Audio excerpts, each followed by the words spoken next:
Coming up, Kevin McCarthy has green-lighted an impeachment inquiry, and I'll talk about the ramifications. I'll reveal details about how the CIA offered financial incentives to investigators to change their mind about COVID-19 originating in a lab. I'll talk about how I came to make police state and why the topic is eerily relevant today. Reverend Steve Lee joins me. He's going to talk about his indictment in the Georgia RICO case. Hey, if you're listening on Apple, Google, or Spotify, or watching on Rumble, please subscribe to my channel. This is the Dinesh D'Souza Show.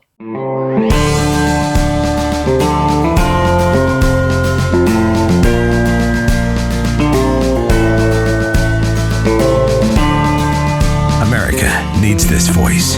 The times are crazy. In a time of confusion, division, and lies, we need a brave voice of reason, understanding, and truth. This is the Dinesh D'Souza Podcast.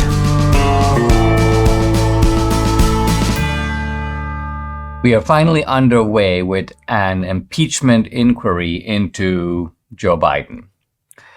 This is very good news. When I told Debbie, she goes, Peach 46, where we both chuckled because we were referring to Maxine Waters' famous Peach 45. Well, 45 was peached. And 46 is about to be peached, or at least the preliminary step.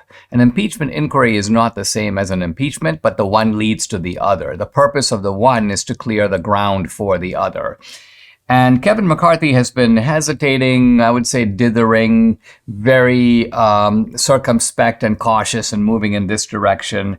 I think the reason he decided to do it is twofold. One is the very systematic and responsible behavior of Representative James Comer, who is the chairman of the House Oversight Committee, and also Jim Jordan, who is the chairman of the House Judiciary Committee. And these two have, in a very diligent way and a very factual way, produced all this evidence, this mountain of evidence. And this has slowly been convincing Republican members one by one, even those that are from middle districts or swing districts, even those that would be considered on the moderate or establishment side, maybe even the rhino side of the Republican Party. I saw a statement, I guess this is from the Senate, but coming from, of all people, Mitt Romney. He goes, he's supportive of the House proceeding with an impeachment inquiry. So if Romney is for it, it shows you really that this is the case where the mainstream of the Republican Party and even the, let's call it the left flank, is now on board with this. So I would say McCarthy is not so much leading the pack as he is the leader who's now running to get ahead of where the pack already is. The pack has reached the point, okay, this is the next step. Now, the benefit of this impeachment inquiry, and by the way, it's making the left really nervous. Here's an article from NBC News. The GOP-led investigations have not uncovered evidence of wrongdoing by the president or connections between the president and Hunter Biden's foreign business dealings. So right away, the left is, even in its news articles, you could see, starting to mount a defense on behalf of Joe Biden. So you can see how NBC is essentially a propaganda vehicle for the Bidens. It's not reporting the story. It's not considering the two sides. It is basically immediately trying to throw itself into the defense of Joe Biden, almost as if to preemptively head off an impeachment inquiry that then turns into an actual impeachment. Kevin McCarthy says, look, it's the logical next step. Why? Two reasons. One is that the evidence has been mounting and mounting. And usually when evidence mounts, it means that there's a lot more there. Think about it. You're doing a murder investigation and somebody points, you get a tip, it could be this guy. Now, that doesn't by itself mean a whole lot. Could be him, could be somebody else. But you then realize that a particular type of gun was used in the murder, and he happens to own that type of gun, although he claims to have, quote, lost it. And then it turns out that there is an insurance policy on the deceased, and he's the beneficiary of it. I'm just piling on here, but you see what I mean? When you see one piece of evidence piling on top of another, you go, oh, wait a minute. Well, now it's time to look and see if he has an alibi. Where was he exactly at the time of the murder? And if he won't tell you, and if he lawyers up and the lawyer goes, listen, we're not submitting to any interviews, obviously you want to take whatever steps you can, get a warrant and so on, to try to find out the answers to those questions. Well, something exactly analogous is happening here, which is to say that there's obstructionism going on all around. The Biden DOJ is far from being a kind of neutral or independent enforcer of the law. It's doing block and tackle for Joe Biden. The media is doing the same thing. The White House is doing the same thing. The White House counsel's office, which is supposed to be not Joe Biden's personal lawyer. Joe Biden has a personal lawyer, but the White House counsel's office is acting as if it is Joe Biden's personal lawyer. So all of this means that these guys are all trying to prevent information from coming out. They are spinning. They are providing, if you will, false leads to the media. In fact, a recent letter, which I think I'll talk about tomorrow in more detail, basically telling the press, look, you need to expose the lies of this impeachment inquiry. You need to basically come out even more than you already have on our side and go after the Republicans for even attempting to do this. So you can see here an effort to, not just from on the part of the government, but to use the media to intimidate the Republicans. And look, in the past, these kinds of things work. So I'm not saying that the Democrats are going to play hardball on the impeachment inquiry, and Republicans should be prepared for it. So this is a case where Republicans have to think strategically. I saw a very good idea by Paul Sperry on social media today, and I shared it on X, on Twitter, where he said, look, Republicans should schedule these hearings not in the typical middle of the day, but rather make them evening hearings in prime time, and then challenge the media and the networks to cover them. Let's remember, the networks covered the Trump impeachment, the networks covered the January 6th committee, and while the line right now on the part of NBC and many other media outlets is just no evidence. I mean, let's think about it. They impeached Trump for what? Making a phone call to the head of Ukraine to look into Joe Biden corruption, which turns out to be quite real. And then they impeached him a second time for giving a speech in which he says, let's rally peacefully and patriotically. Whoops. And Trump is indicted for that. So given the absolute groundlessness of the past two impeachments, these are the impeachments defended by the same media. These are people to talk about this impeachment inquiry having, quote, no evidence. Debbie and I made a New Year's resolution to lose weight, and thankfully PhD weight loss came to our rescue. Debbie's already lost 24 pounds. I've lost 27. We are now both on maintenance. The program is based on science and nutrition. No injections, no pills, no long hours in the gym, no severe calorie restriction, just good, sound, scientifically proven nutrition. It's so simple. They make it easy by providing 80% of your food at no additional cost. They tell you when and what to eat, and guess what? You can do this without ever being hungry. The founder, Dr. Ashley Lucas, has her PhD in chronic disease and sports nutrition. She's also a registered dietitian. She helps people lose weight and, most important, maintain that weight loss for life.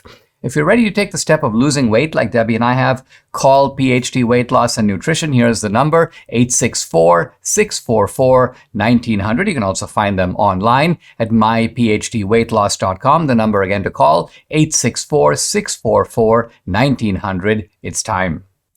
A credible CIA whistleblower has gone to Congress and told them about a CIA scheme to rig the outcomes of an investigation into the origins of COVID-19. A word about the whistleblower. He is a long-time, in fact, it says multi-decade senior level current agency officer. So this is not some guy who joined the CIA in the last few years. It's a guy who's been around. He is a career professional. He has a long career in the CIA. And he has come forward to the congressional committees, and he said the following. First, the CIA, along with, by the way, other agencies of the government, the Energy Department commissioned its own investigation. The FBI had its own investigation. By the way, both those investigations, the FBI investigation and the Energy Department investigation, have both concluded that the likelihood is that COVID-19 was made in a lab. Now, they're not saying they know that for sure. They're saying that they know that with a, quote, low confidence. But nevertheless, a low confidence means I still believe that this is the case, even though my level of certainty isn't high. And the FBI Director Christopher Wray has gone before Congress, and you've probably heard him say, it's our belief that the virus was made in a lab. Now, the CIA has been a kind of a holdout in that, basically saying there's not really enough evidence to say one way or the other. Now, as you know, there are some people who have said that COVID-19 has a natural origin. It just developed out of a wet market. It maybe was transferred. The virus was transmitted from animal to humans. And so that's one theory. But that is an unlikely theory because they've never actually found who was the person in the wet market that got it. In other words, how did it move from the market? This remains unknown and, in fact, really uninvestigated. The Chinese have really suppressed any attempt to burrow down and find out the exact truth about what happened. Now, the CIA decided, let's look into it. And they assigned 7 officers on a COVID discovery team. This is all according to the whistleblower. And the group consisted of, quote, multidisciplinary and experienced officers with significant scientific expertise. So these are qualified people in the CIA. And according to the whistleblower, at the end of the review, out of the 7, 6 said that they believed that the intelligence and the science were sufficient to say that COVID-19 originated from a lab in Wuhan. There was only one guy who was a holdout. There was one guy, and in fact, he was the most senior member of the team. Most likely, he was kind of, you could almost say, the administration's man, or the guy representing, if you will, this kind of higher ups at the CIA, what they wanted the investigation to say. And so their man, they had one guy in there who was sort of their guy. In any event, he said that COVID-19 did not come from a lab. Now, the plot here thickens because you'd expect, all right, you've got this disagreement, but it is 6-1. So does the one guy, because he's more senior, get to override the other 6? Or do you put it up for a vote? Do you essentially put out 2 different reports in which the 6 people say this is the majority position and the one guy says this is my dissenting position? All of these would be kind of reasonable ways to approach the matter, but no. This is what happens according to the whistleblower. The whistleblower further contends that to come to the eventual public determination of uncertainty, the other 6 members were given a significant monetary incentive to change their position. So, these 6 guys aren't going along. It's like you have a jury, and it's almost like there's an official word, guilty. But 6 out of the 7 guys are like, not guilty. Okay, guess what? Why don't we slip them some, crisp dollar bills to change their position? That's what's going on here. This is, of course, an investigation, not a criminal trial. But nevertheless, apparently, these 6 guys were paid off. And as a result, out comes the CIA with its report. And the report says, just like the one guy wanted, we don't really know where COVID-19 originated. There's just not enough information to have a credible belief either way. So this is outright corruption. And fortunately, the Congress, the House, is on it, and they've sent a letter to the CIA, basically saying by September 26th, which is the end of September, you have to give us all records about this. Let us know if anybody got a single dollar as an incentive, especially the guys who were on this sort of team of 7. And Congress needs to exercise its legitimate oversight. Apparently, the culprit here, or seemingly the crook in charge, is the chief operating officer at the CIA, a guy named Andrew McCarthy.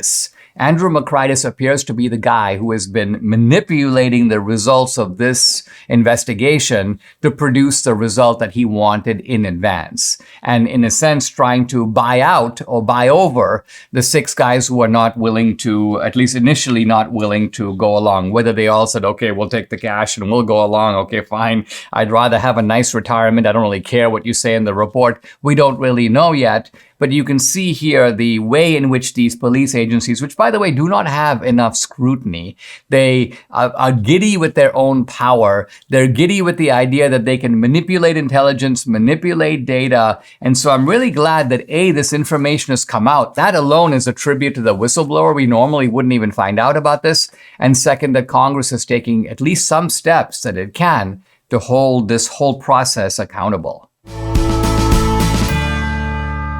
Vladimir Putin called the US dollar's drop in dominance, quote, objective and irreversible, as Brazil, Russia, India, China, South Africa formally agreed to use local currencies in trade instead of the US dollar. This is the first shoe to fall. Now, as demand for the dollar weakens, the buying power of the dollar weakens. And this is why Birch Gold Group is busier than ever. Investors and savers are looking to harness the power of physical gold held in a tax-sheltered IRA. Debbie and I buy our gold from Birch Gold. We trust them to help us diversify and protect our savings. If you text Dinesh to 989898, you'll get a free information kit on gold with thousands of happy customers, an A+ rating with the Better Business Bureau, countless 5-star reviews. You can count on Birch Gold to help you navigate transitioning an existing IRA or 401k into an IRA in gold.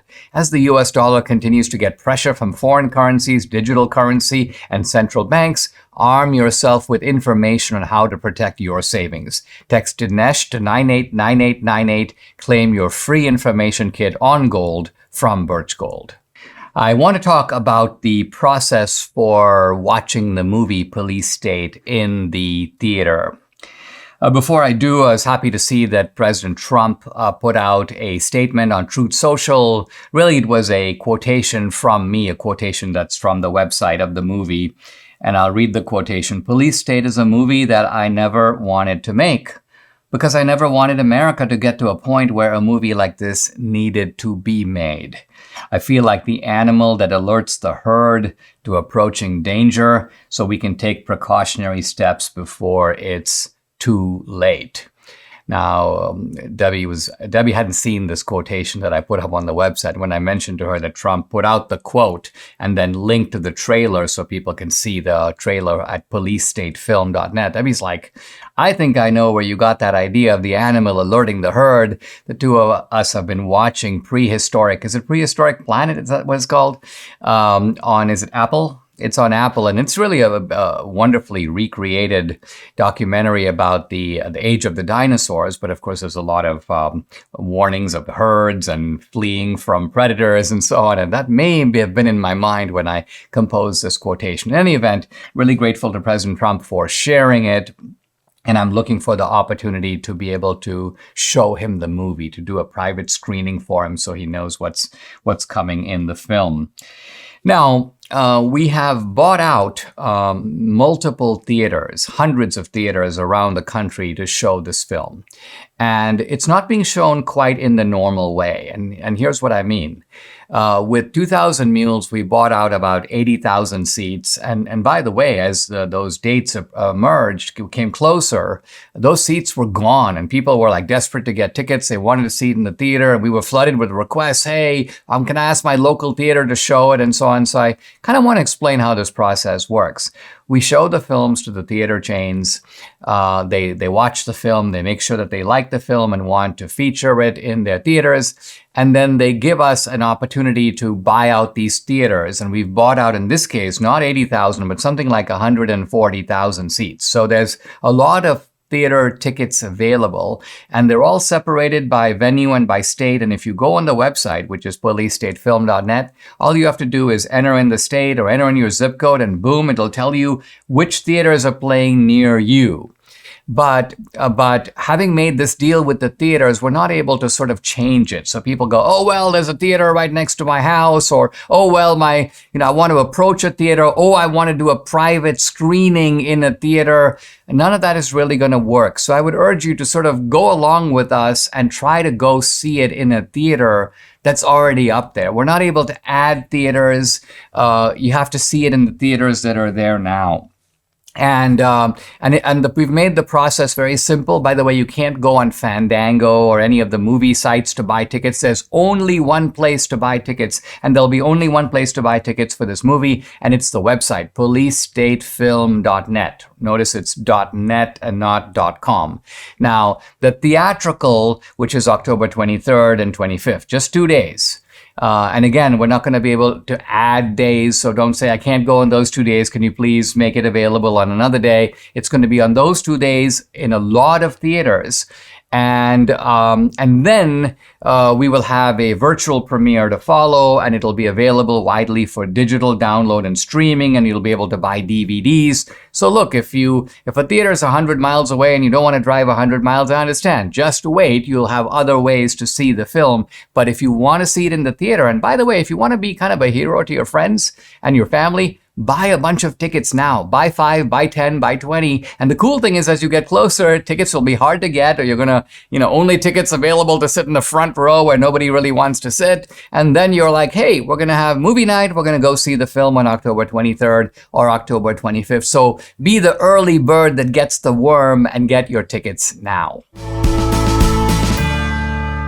Mike Lindell has a passion to help you get the best sleep of your life. He didn't just stop with his pillows, the MyPillow pillow. He created the Giza Dream bed sheets. Now, Debbie and I have these all over our home. The sheets look and feel great, which means an even better night's sleep, which is crucial for our overall health. Mike found the world's best cotton called Giza. It's ultra soft and breathable, but also extremely durable. And Mike's latest deal is the sale of the year. For a limited time, you can get 50% off the Giza Dream sheets, marking prices down as low as $29.98 depending on the size. Go to mypillow.com, enter promo code Dinesh. There you'll find not just this great offer, but also deep discounts on all the MyPillow products, the MyPillow robes, the mattress topper, the kitchen towel sets, and so much more. Here's the number to call, 800-876-0227. Once again, it's 800-876-0227, or go to mypillow.com. Don't forget to use the promo code. It's DINESH, Dinesh. Guys, I'd like to bring onto the podcast 2 new guests. One is the Reverend Steve Lee. He's an ordained pastor. In fact, he's been a pastor at the Missouri Synod, a Lutheran church. It's Living Word Lutheran Church in Orland Park, Chicago, the suburb of Chicago. And the other guest is his lawyer, whose name is David Shastokis. And Mr. Shastokis is representing Reverend Lee who was indicted along with President Trump in the Fulton County, Georgia election interference case. I'm also going to give you a Give, Send, Go for Chaplain Lee. It is just givesendgo.com/Chaplain Lee.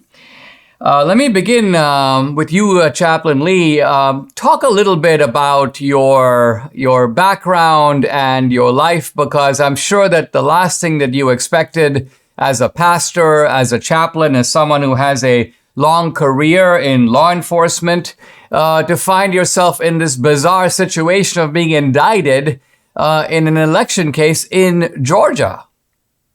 Yeah, Dinesh. And thanks for having me and Dave on your podcast here. I do appreciate it, and very well stated in terms of my reaction. This is very shocking. It's very serious.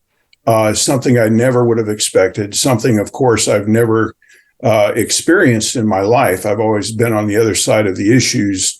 In terms of my former life in law enforcement as a local and federal officer, always supporting the Constitution and the rule of law and the laws, and obviously a very clean background. But then transitioned to ministry midlife, and because of my prior experience, I was encouraged and indeed did follow a ministry track that included not just local church ministry, but also law enforcement chaplaincy ministry. And as part of that, have done lots of things, including training, developing curriculum and teaching at one of our seminaries, chaplaincy, producing books, including a Bible for law enforcement. We got about 40,000 of those out over the years in 5 editions, including also a book that I wrote for officers called Back Up on the Beat. And these things are still available, used on Amazon sometimes. But then also doing direct, what's called critical incident response of major national significance, starting with Columbine, but including Ground Zero, 9/11, and Katrina, lots of hurricanes, tornadoes, earthquakes, even a tsunami, lots of mass shootings, and ministering to people, whatever their needs happen to be, and trying to help, all according and in keeping with the rule of law and being respectful of professional kinds of ethics and things of that nature. Let me turn for a moment to you, David, and ask you this. I mean, you've got this upstanding citizen. You've got this guy who's a pastor, and he's based in Illinois. How does he get dragged into this Georgia case? I understand that they're trying to make a sort of RICO conspiracy argument here, and I'm guessing that in a conspiracy you sort of need to rope in a bunch of people, because otherwise, if they were to just indict, let's just say Donald Trump, they'd go, well, how can you have a conspiracy of one guy? So you got all these other people who are kind of looped in, some of whom appear not to have had any dealings or contact with Trump directly. So talk a little bit about, as from a legal point of view, I mean, how do they rope in Pastor Lee into this Georgia RICO case? Well, I can tell you some of what their theories are. I certainly don't disagree. I certainly don't agree with any of them. You mentioned about President Trump. Pastor Lee has never met President Trump. He doesn't know him. As best of my knowledge, he's never even been in the same room with him or Mayor Giuliani or Jenna Ellis or Mark Meadows or any of the other big names that are involved in this. And yet somehow or other, they've accused Pastor Lee of being part of this RICO, racketeer influence corrupt organization, which apparently the stated goal is to illegally overturn the 2020 presidential election nationwide. I think that's interesting for people to note is that Fannie Willis, the district attorney of Fulton County, seems to have declared that she has jurisdiction over the entire country, not just over what things that happen in Fulton County, because that includes they have 161 what they call overt acts, and among the overt acts, they have lawyers giving legal advice. They have folks giving lobbying state legislatures in Michigan, Pennsylvania, Arizona, in addition to Georgia. And of course, Pastor Lee, they say that he knocked on a couple of doors. And when he knocked on these doors, what they say his intent was to influence a witness and intimidate an election worker illegally in an effort to overturn the 2020 election. And while some of this sounds very curious, Dinesh, I think it's important for people to note that we have to take this very, very seriously, because in the overall RICO charge, there's the president, Pastor Lee, and 17 others. And the potential penalty for that is 5 years in minimum Georgia State prison, up to 20 years. And it's a mandatory minimum. A judge there's no community service, there's no probation, there's no home confinement. It's a mandatory minimum 5 years in a Georgia State prison. And I think people need to know that even though some of it sounds like, geez, lawyers giving legal advice, all these other things that are actually exercises of the First Amendment are being criminalized. And the people that are cheering these things on don't understand that they're cheering on the demise of their own civil rights when they cheer on this activity. Certainly, we expect to have a jury, and Pastor has already entered a plea of not guilty. And you heard him mention what his experiences are. And he's an American hero. He's not a criminal, but he's been at Columbine. He chaplained in the post 9/11 to the NYPD and the hurricanes. Any place there's been some sort of chaotic situation in the United States of America in the last 30 years, Pastor Lee has been there. And I would suggest that Georgia was in chaos in the aftermath of the election of 2020. And it would not be unusual to find Pastor Lee to be in Georgia. Let's take a pause, guys. But before and we'll be back in a moment. The website to go to, Give Send Go. This is a place that you can donate to his legal defense. GiveSendGo.com/Chaplain Lee, Lee. So GiveSendGo.com/Chaplain Lee. If aches and pains are your problem, Relief Factor is your remedy. Debbie and I started taking Relief Factor a couple of years ago, and what a difference we've seen in our joints. Nothing short of amazing. Aches and pains are totally gone thanks to this 100% drug-free solution called Relief Factor. How does it work? Relief Factor supports your body's fight against inflammation. That's the source of aches and pains. The vast majority of people who try Relief Factor order more because it works for them. Debbie's a true believer. She can now do exercises, push-ups, planks, and so on that for a long time she wasn't able to do. So Relief Factor's been a real game changer for her, her aunt, other members of our family, Mike right here in the studio, and for many other people. You too can benefit. Try it for yourself. Order the 3-week quick start for the discounted price of just $19.95. Go to relieffactor.com or call 800-4-RELIEF to find out more about this offer. The number again to call, 800-4-RELIEF, or go to relieffactor.com. Feel the difference. I'm back with Reverend Steve Lee and his attorney, David Shastokis, and we're talking about the Georgia RICO case.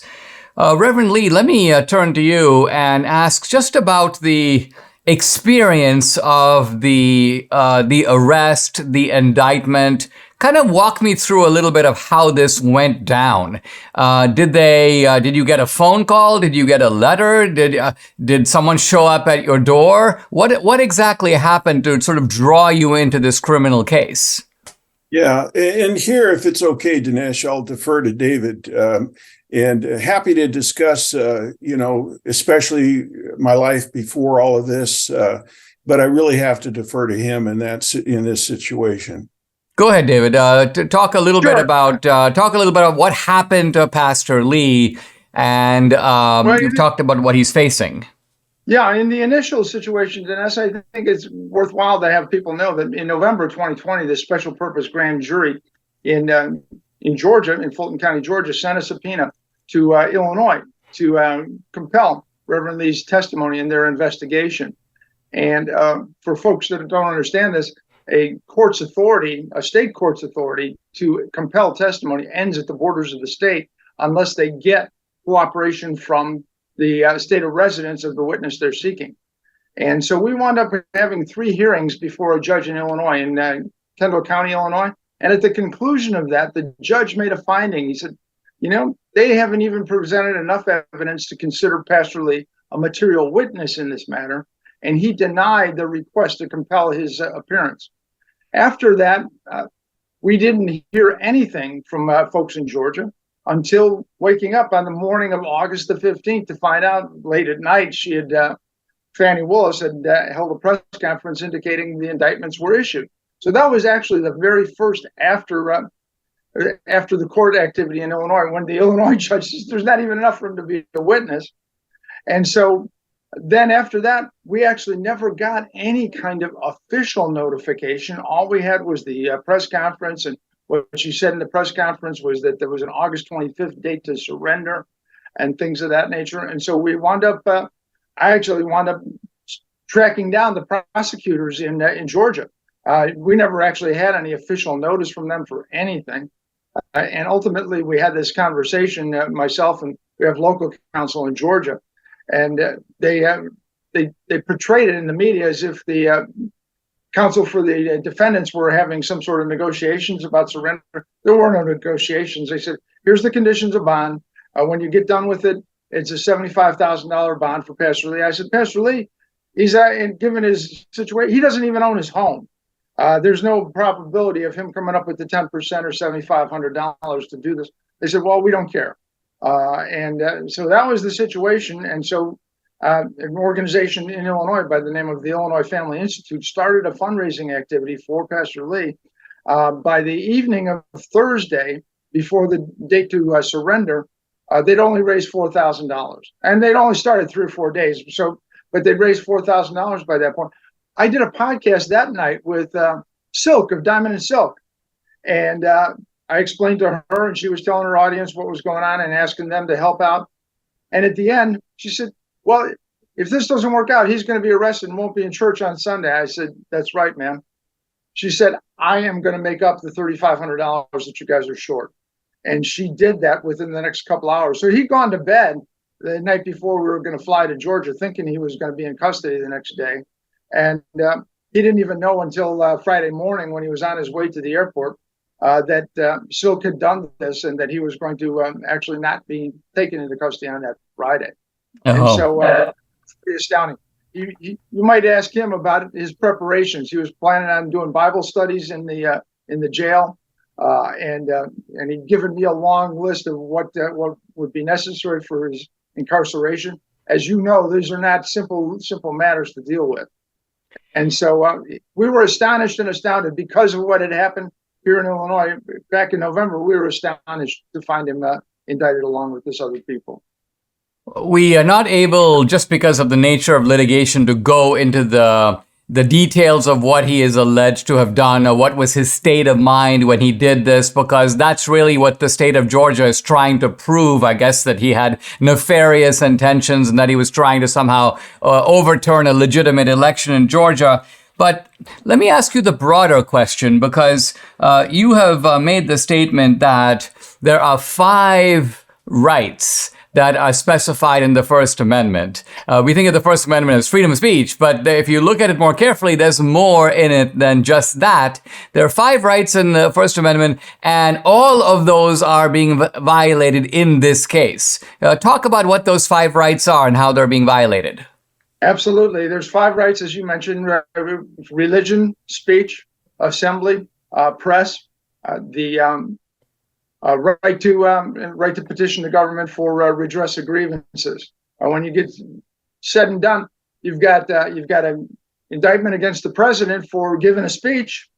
For starters, you have Pastor Lee indicted for knocking on people's doors, and of course, in a pastoral setting.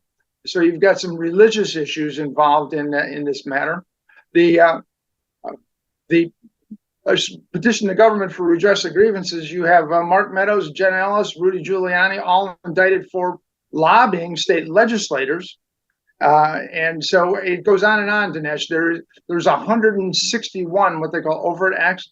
Each and every one of those, absent 2, 159 of them are actually protected First Amendment activities, and they are declaring these to be illegal in the state of Georgia. And if people do not understand that they should, what they need to understand about this case is we need to defeat this case on every level, because if we do not, their rights under the First Amendment are gone. The First Amendment will have been eviscerated and will have no longer exist. It will exist only on paper. And so I suggest to folks that they really need to take an interest in what's happening in Georgia. I mean, I agree with that. And the site to donate is givesendgo.com. One word, givesendgo.com/Chaplain Lee. Reverend Lee, David Shestokas, thank you very much for joining me.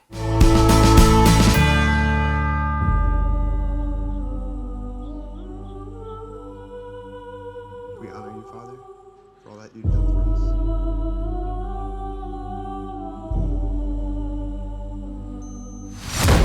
Chief Division Counsel and DOJ have approved a no-knock breach. We want the subject to be on display, doing the walk of shame, full visual impact. Any questions? Are we becoming a police state? Government told American citizens they couldn't go to church on Sunday. For the first time in my life, I'm saying to myself, am I going to get a knock at the door? FBI warrant, come to the door now! The Patriot Act and FISA were used against Donald Trump. These individuals have commissioned the biggest propaganda play in U.S. history. They don't go after the people that rigged the election. They go after the people that want to find out what the hell happened. We don't need to have a crime. What we need is a person to look at. And then we go find out what crime you did. FBI! Our focus is shifting. Our main priority as a bureau is going to be domestic terrorism. It really paints anybody who's right of center. If you're a pro-life, pro-family Catholic, they define you as radical. These are anti-government, We have freedom of religion and freedom of speech! violent extremists, and they must be dealt with. we can do anything we want.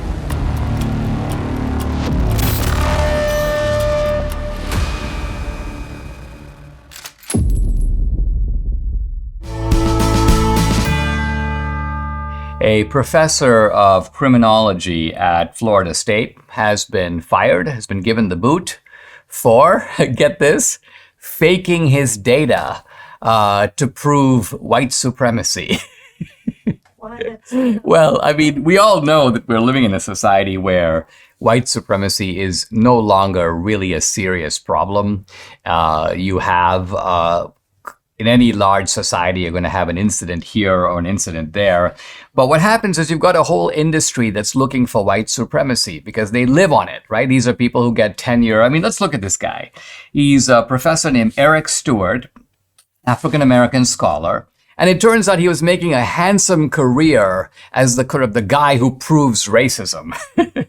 He's widely cited because there are lots of other scholars who are like, let's cite this guy. He really knows that racism is going on in a big way. So he has 8,500 citations by other researchers. He was vice president and fellow at the American Society of Criminology. He was a W.E.B. Du Bois fellow at the National Institute for Justice. He got government grants from the National Institute for Mental Health to study the mental health effects of racism. He got grants from the National Science Foundation, from the National Institute of Justice, all of them funneling money into his research. And it turns out what this guy would do is he would create these samples and he would go out and study a question. And if the results came in and were not what he wanted, he would change the sample. So in other words, he's a fraud. He's not a real researcher. He's a faker. In a sense, he's a con artist masquerading as a scholar. Now, fortunately, one of his own students, which is to say a young man named Justin Pickett, was going over the professor's studies, and he noticed that the results were coming out differently than the professor was reporting. And so he began to dig into it, and he realized this guy is changing the sample sizes in order to alter the results. Very easy to do, by the way. Think about it. You do a survey of 100 people basically saying, was President Trump, is he being falsely accused or is he guilty of trying to overthrow democracy? And let's say 70-30 go, well, he's being falsely charged. What you do is you start dropping people from that part of the sample, and then you go back and ask a sample that is now weighted with Democrats and ask them the same question. You present that as a sample of the whole population. So this is academic sleight of hand, academic legerdemain. Let's look at some of the studies that this guy was putting out. Apparently, he was putting out a study that said that the legacy of lynchings in America was responsible for whites thinking that blacks today are a greater criminal threat than whites. Well, on average, blacks are a greater criminal threat than whites, but that's because of the differences of arrest rates and criminal activity and populations in jails and so on. So you don't need to go to the history of lynchings. By the way, lynchings effectively ended in the 1960s. So we're talking to the people who were doing the lynchings and the victims of their lynchings are by and large either dead or extremely old. So obviously there's no crime that's coming directly from there. Here's another study which basically talks about the fact that blacks and Latinos are far more dangerous in terms that they are perceived as far more dangerous by whites. But again, the results were manipulated by this guy. Examining public support for judicial use of ethnicity in punishment. This is the so-called racial profiling, the idea that somehow blacks get higher penalties for doing the same crimes as whites. Again, this is a guy who obviously wants to prove that that is the case because, of course, all of this is an attempt to show that America is systematically racist. So because America is not systematically racist, what do? You basically go academic Jussie Smollett. You fake the data to create racial perceptions where none exist, to create racial incidents where none exist. And so, look, the university, which I'm sure was very reluctant to fire this guy. In fact, he came out really quickly, basically saying that that this itself was a kind of a lynching, that he was being mistreated, that they were going after him because of his race. But it turns out that academically these studies have now been retracted, which is a terrible embarrassment. Basically, it's kind of like admitting that these results were tampered with. This is evidence that is fake. And the dean of the school has sent the professor a letter basically saying, we can't tolerate this kind of academic malpractice at our institution, and you are out of here. I'm continuing my discussion of Alexander Solzhenitsyn's Gulag Archipelago. We're in the very beginning of the book, the first chapter called Arrest, and Solzhenitsyn writes as follows. Not everyone can be arrested at home with a preliminary knock on the door, and not everyone can be arrested at work either. If the person to be arrested is vicious, it's better to seize him outside his ordinary milieu, away from family and colleagues, from those who share his views, from any hiding places. It's essential he have no chance to destroy, hide, or pass on anything to anyone. VIPs in the military or the party were sometimes first given new assignments, ensconced in a private railway car, and then arrested en route. Some obscure, ordinary mortal scared to death by epidemic arrests all around him and already depressed for a week by sinister glances from his chief is suddenly summoned to the local party committee where he is beamingly presented with a vacation ticket to a Sochi sanitarium. So what Solzhenitsyn is describing here is they want to arrest this guy who's a member of the Communist Party. And the guy is already under stress. He probably knows he's being surveilled. But nevertheless, they tell him, hey, come on over. You know what? We notice you're a little bit stressed. There's a kind of a spa. And we're going to give you some tickets so you can go and relax and unwind. This is, of course, a kind of a tactic to put him at ease. Solzhenitsyn continues, the rabbit is overwhelmed and immediately concludes his fears were groundless. After expressing his gratitude, he hurries home, triumphant, to pack his suitcase. It's only 2 hours until train time. He scolds his wife for being too slow. He arrives at the station with time to spare. And there in the waiting room of bar, he is hailed by an extraordinary pleasant young man. Don't you remember me, Pyotr Ivanitch? Pyotr Ivanitch has difficulty remembering. Well, not exactly, you see, although the young man, however, is overflowing with friendly concern. Come now, how can that be? I'll have to remind you. And he bows respectfully to Pyotr Ivanitch's wife. You must forgive us. I'll keep him for just 1 minute. The wife accedes, and trustingly the husband lets himself be led away by the arm for 10 years or forever. So this is the kind of bottomless deceit and sneakiness with which these arrest operations are carried out. By the way, not just in the Soviet Union, but also here. Think about the things that Solzhenitsyn is talking about. Make sure that the person is defenseless. They have no place to run. They are not expecting this to happen. The FBI raid at 6 a.m. in the morning, turn their life topsy-turvy, and false pretenses in many cases. Oh, no, we're just bringing you down for a couple of questions we have to ask you. And then when you get there, you find out that you are locked up. Now, you might say, wait a minute, there's a really important difference. In the United States, we're under rule of law. No, nobody can just be thrown into a prison and left there to rot. Well, yes, but that's only because in Solzhenitsyn's time, the police state had been fully established. If the police state were fully established here, it would be the same here as well. You wouldn't have rule of law. You wouldn't have trials. You wouldn't have any of that. It wouldn't even be necessary. And by the way, even in the Soviet Union, in the very beginning, you did have trials. You did have rule of law. You had judges and robes and so on. The only difference is that those people were members of the Communist Party itself. So another way to put it is that the rule of law was a kind of a mask or a masquerade, whereas in fact it was nothing more than a political witch hunt against members of the opposition, against priests, against students who were seen to be dissidents, socialists of the wrong type, and so on. Now, the importunity of alleged acquaintances is so abrupt, writes Solzhenitsyn, that only a person who has not had the wolfish preparation of camp life is likely to pull back from it. Now, let's translate here. What Solzhenitsyn is saying is that you find yourself in an environment where you think you're safe. It could be a cocktail party, it could be the opera, it could be a train station. And some guy comes up to you and he goes, "Hey," and he acts like he knows you. And Solzhenitsyn goes, "This is so cunning." Someone who says, "Oh, I was a classmate. We were in school together. It was many years ago. I don't remember."